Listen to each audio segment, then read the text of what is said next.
Bonjour à toutes et tous, bienvenue pour un nouveau tutoriel aujourd'hui sur l'énergie et le changement d'état, énergie thermique bien sûr. Alors Tichy nous rappelle que ce tuto va avec d'autres tutos que j'ai renotés ici, SP150, méthode 11, SP219 avec des notions qui sont autour apparentées à ce qu'on va traiter aujourd'hui ici. Alors le changement d'état, je vous rappelle que c'est un changement d'état physique qui permet de passer d'un état physique à un autre, n'est-ce pas?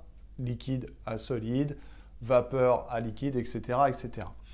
Souvent, on nous demande de calculer l'énergie thermique, grand Q, associée à ces changements d'état. Et bien, l'énergie thermique Q ici, qui est évidemment en joules, comme toutes les énergies, est égale au produit de la masse en kilogrammes par une grandeur qui s'appelle l'énergie massique de changement d'état.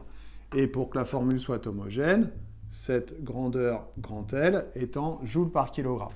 Alors, là où il ne faut pas se tromper, c'est dans l'utilisation de cette énergie massique parce que cette énergie massique est différente en fonction des changements d'état, c'est-à-dire que l'énergie massique de fusion n'est pas égale à l'énergie massique de dissolution, par exemple.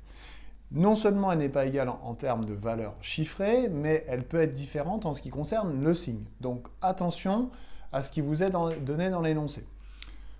Pour la fusion et la vaporisation, donc fusion, passage solide-liquide, vaporisation, passage liquide-gaz.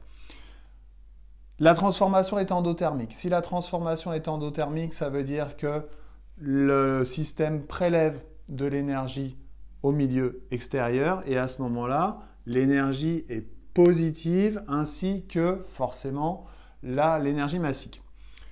Quand par contre on est sur la solidification, donc le passage liquide-solide, et sur la liquéfaction, c'est-à-dire le passage vapeur-liquide, à ce moment-là, la transformation est exothermique, la transformation physique est exothermique, ça veut dire que le système dégage de la chaleur vers le milieu extérieur, et à ce moment-là, l'énergie massique est négative, ainsi que le calcul de l'énergie thermique associée.